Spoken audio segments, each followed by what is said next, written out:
I was a betting man, I was not putting my chips behind the new version like the House of Victory, and I would have been really wrong. Every event I've gone to from House of Victory has been extremely impressive, and I feel like USC, like most of the times when college football landscape's changing, sort of behind the eight ball, just behind the times. And what they've been able to do in a short amount of time is absolutely amazing in my opinion. Getting some real Trojan big hitters that really care about college football, about USC football, and winning. They've got those guys with House of Victory. So I just want to give an introduction to Spencer here and let him talk about what's going on here. But there you go, Spencer.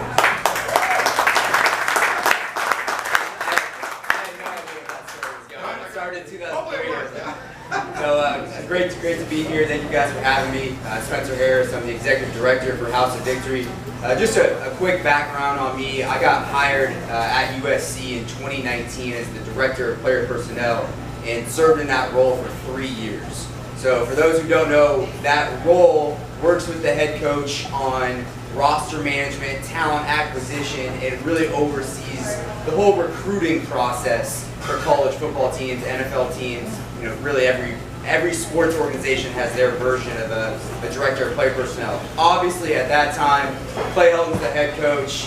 There's a lot of problems with the program overall, as Ryan has touched on, and we won't go into all that. But we'll fast forward. Lincoln Riley gets hired. This is now December 2021, and I'm on the plane, luckily due to some relationships and some of the work that I had done beforehand with Mike Bone, Brandon Sosna in Oklahoma, picking up Lincoln Riley. And it was part of my role as Lincoln Riley uncovered a lot of the warts of USC football at that time to start working on the roster. And I say that because all of your questions today about the state of the program, where it's going, and Shane did a great job mentioning it, it's all about players, right? You have to have the best players to be back-to-back national champions like Georgia, to be the USC that we want to be, the 11 national titles. It's all about the players, right? We could have the best coaches in the country, but if they're at a D3 school, they're not winning a national championship at the D1 school. And so I say all that where in today's world of college athletics, to get the best players, it's about recruiting, right? Recruiting, retention. And in today's world, name, image, likeness, a strong NIL program is at the very core of that. Just like when a player, for all of college football, they go on their recruiting visits, they take a look at the school, they meet with the coaches, they're trying to figure out what's the best fit for them. I want to go to a school that has a great coach, a great history, a great education. USC checks all those boxes. Today, those boxes still need to get checked, but the box that has to get checked as well is how are you going to support me with NIL? And that's what House of Victory is here to do. We're here to help check that box for Lincoln Riley and USC by supporting their current players with name, image, likeness, paid opportunities, and that has to be done outside of the purview of the university. And so, as Ryan alluded to, you know, there's been a lot of twists and turns in the NIL world, both at USC and across the country. What's happened at USC with collectives and the uncertainty and all the questions and, you know, why are there different organizations, different people? Same thing is happening everywhere. And that's really because when these rules went into place 2 years ago, July 2021, there weren't really any guidance. There's no guardrails. The NCAA pretty much said, go figure it out yourselves. And every school has had to figure it out themselves. And so Boulevard was the first iteration. There's been a couple other groups that have popped up. And it's taken a lot of time to figure out what is the best strategy and the best structure for USC to be successful in this NIL space so that we can support Lincoln Riley, we can keep coaches like Lincoln Riley and Andy Enfield, and support the players on our team through this NIL process. So really, House of Victory started forming back in November when probably we were texting as Boulevard, you know, was really failing as an entity. And it took, you know, 5 months with some really, really strong people that are very tied in with the university, have long relationships with people in the university, myself, and launching House of Victory right at the spring game this last April. So we're now 3 months in. We're a nonprofit platform, and we're here to support student athletes with NIL opportunities. And there's a number of ways that we can do that, but the core of it is through alumni fundraising. And just to give a really quick example of how that works, we raise money from alumni, and we use that money to pay athletes for their NIL. So no different than Patrick Mahomes receiving a marketing opportunity from Head & Shoulders, or Caleb Williams receiving a marketing opportunity from United Airlines. The players on our team are receiving marketing opportunities from House of Victory to participate in what we ask them to do. So if you follow us on social media, you'll see we've signed all these different athletes. What that means is we are signing them to paid marketing opportunities. So we are signing Marshawn Lloyd to come to an event like this. I could have paid Marshawn Lloyd to come here, to go to our quarterback U event that you attended, to post on social media. And so that Marshawn Lloyd, throughout his time at USC, is getting supported. And now Lincoln Riley gets to use that information to go recruit the next player, saying, hey, Marshawn Lloyd or this many players get opportunities through House of Victory. You will have something similar when you get to campus if you choose to come to USC. So to circle it all back, we are checking that box. When someone comes to campus, or someone is considered going to the transfer portal, or considering going to the NFL, they know they have opportunities to earn some compensation through House of Victory. We'll take some questions and stuff too, but I just want to get Spencer to talk about, I know a lot of the fans that I've talked to when this happened a little about 2 years ago felt kind of uncomfortable with the players being able to be paid. And if you look on the surface, if a Caleb Williams goes back to his hometown in Maryland or whatever, and wanted to run a football camp, and it's the Caleb Williams football camp, and collect $5 from a kid, he wasn't allowed to do stuff like that. So there's a lot of things, or if you're like a women's lacrosse player, you want to hold a camp in your hometown, you couldn't do that stuff. So it's great, but just maybe talk about if the fans that feel uncomfortable with players getting paid, the money kind of being thrown around, maybe talk about that and why this is a good thing for college sports. Yeah, absolutely. I think there's a ton of benefits to NIL, and I'll just give a couple of examples. I mean, these athletes are pouring their heart and soul into making everybody in this room happy by winning football games for USC. That makes a community feel good. When USC wins football games, Lincoln Riley gets a salary bump. So you know what our players get? The same thing that they always get, right? There's no incentive for them to play. So that's one point. Is they need to be a part and feel good about the impact that they are giving to the community and the program by getting financially supported.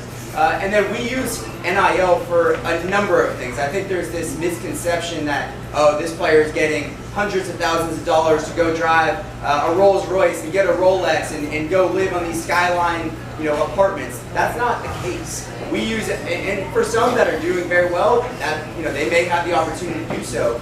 But a lot of our compensation is used for them to maybe upgrade their living just a little bit. I'm sure you guys have all been around USC's campus. The apartments are not great, right? So a lot of them choose to live downtown. They need help.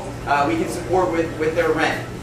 We're supporting 65 football families with transportation to games this year.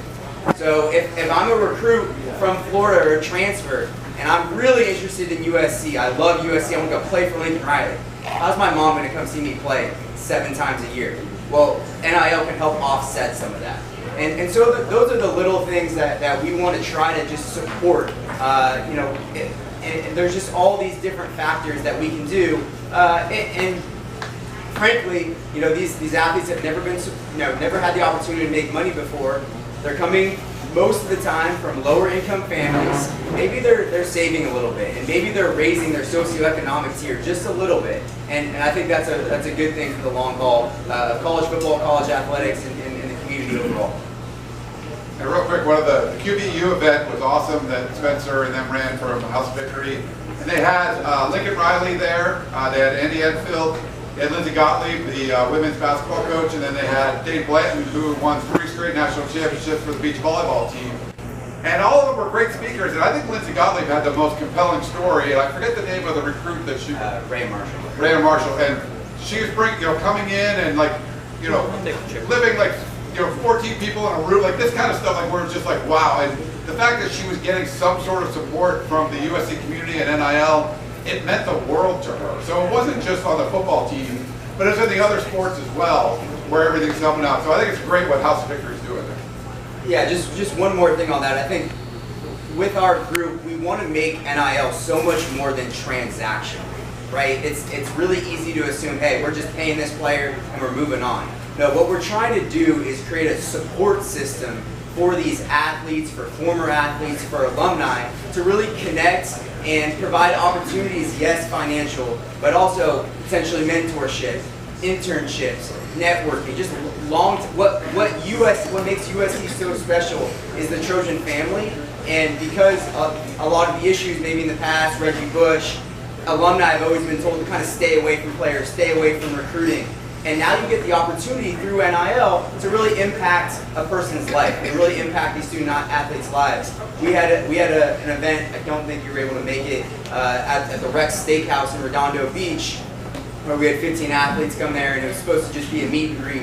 And the entire event turned into, how can I help you beyond your sport, right? What do you need? What's your interest? And that's really what we want to be about, connecting student athletes with alumni, with former athletes, and really making it a special organization, more than just, hey, we're just paying this player because he wants to come and get paid. That's not what we're looking for, and it's not what Lincoln Riley's looking for either. Are there any questions? Yeah. Wow, I love it. All right. Go ahead. The question I have is, there's an ecosystem for donors, right? You got athletic giving, Cardinal Gold Committee, all these different kinds of, and then you got the school part of it. You got associates, which is more connected across the university. It's all over the place, right? So, and then I heard you say that the House of Victory is a nonprofit. So is it like a C3 kind of nonprofit where if I give $100, I can deduct $100, or how does that? Because not all nonprofits are deductible. Yeah, so we have two. It's a little complicated, but I'll break it down. So we have two separate corporations. The one that runs most of our business activity and everything that I've talked about today is not tax deductible. It's not a C3. It's called a mutual benefit nonprofit. And we also have a separate corporation that does take tax deductible donations, and those funds have to be used specifically for charitable activities. So if I brought Marshawn Lloyd here today, that's not a charitable activity. I can't pay him with those funds. If he goes to a Boys and Girls Club and spends an hour or two, teaching football to boys and girls at that center, that's a charitable activity. I can pay him with those funds. So it's a little bit complicated there to protect everyone's dollars, but we are a mutual benefit nonprofit. So as a donor, do I get credit in that ecosystem? Unfortunately not, because full standalone thing. It's completely separate, and it's not the best system, right? This is the world that we live in. No one loves it, right? We're leaning on donors and alumni to give in all these different areas. USC still needs support in other areas. Yeah. But this is the sandbox that we're in. And if we all like winning and like competing and want to see USC be at the location that it needs to be, you have to support NIL. And Lincoln Riley, he said it at QBU. He said, he'll say it everywhere. He said it to his administration. He's not asking you to not give to USC. He's saying, I need House of Victory to be successful for me to be successful. It's a requirement. Yeah, but real quick, he was really compelling. It wasn't a nice thing to have. It was a must-have. Like, there's no way they're going to be able to recruit the high school players and the offensive line and defensive line you want without having some sort of NIL support. So it's extremely important, but it's a separate entity altogether. Okay, I wanted to ask. All right, yeah, she's standing up. Hi guys. Hello everybody. Brittany Peterson, Marshall Alumni Association, Senior VP, Bank of America, Merrill Lynch. So this has been a very big burning question in the banking world. I'm like, yes, let's ask it. I'm glad that you touched on the point that a lot of our athletes are coming from lower income families. Unfortunately, what comes with that is financial illiteracy, and they're not being connected with advisors, proper business management. Unfortunately, a lot of our athletes are probably not going to go forward to the NFL, and so it's really important if they are making this income to be financially responsible. What is your organization doing to connect with some of the advisors to kind of properly educate both them and their family members about how to manage this money? Great question. Great question, and I think it touches perfectly on the support system that we're trying to build. So right now we have a relationship with Baker Tilly, which is a top 10 accounting firm in the world. And Baker Tilly handles all of our accounting, all of our business management services, and they also offer the opportunity to meet with every athlete one-on-one for consultation and can give additional support beyond that. So we do our very best to educate them on taxes, on saving, on how to set up their accounts, and we need to expand on that as well, because it's going to be an ongoing process. There will be a scandal across college football, let's pray it's not here, where an athlete made X amount of dollars and he spent X amount of dollars and did not save on his taxes. So that's going to happen. I guarantee it, and so we need to continue adding protections in place to educate. It's never going to be perfect. We can't tell an athlete what to do with his money. All we can do is try to support it, and it's a huge initiative for us. It's funny, I've actually had a conversation with some people at Merrill Lynch about being our financial literacy partner. So we want to continue doing things to add support to that, because it's absolutely necessary. And it's scary. When you talk about, I know when we talked about this, Spencer, we talked about federal legislation coming down the line, maybe, but it's been proposed to standardize across. It would be stricter in some areas, looser in other areas. So, first of all, is that going to happen? What is it? What's the impact of this? Yeah, so the question was about federal legislation with NIL. So for those who don't know, the state of California was the first one to pass an NIL law, and it went into place July 1, 2021, so 2 years ago. And the NCAA, like I said, really did nothing about it. They just kind of let it happen. And cat got out of the bag, these collectives popped up, student athletes are making a good amount of money, and now the NCAA doesn't know what to do with that. So they have asked the federal government to put a law into place to basically save their ass, for lack of a better word, and put some guidelines around it. So these different bills have popped up. I think there's 4 or 5 now that would put a federal guideline around it. The challenge is every bill has its own initiative, right? And it's still very self-interest, whether it's the NCAA, whether it's the congressman from that state. So for example, one of them is Tommy Tuberville, former football coach. He represents Alabama. If you look at that bill, it's very much for the benefit of Nick Saban. It's what Nick Saban wants. Well, that doesn't really make sense. The reason NIL passed was to give student athletes the opportunity to make money and have these opportunities just like you and I have the opportunity to make money, or anybody in athletics. And those bills, they're not in the best interest of the student athlete. They're in the best interest of whoever wrote them, or the NCAA, or their state. So from the people that I talk to, there's very little chance any of them will end up passing. Now, there's definitely some benefits in them, and no one would argue that there shouldn't be some change and some more structure. I just have a hard time seeing it pass from the federal government standpoint, because it's each one, like I said, has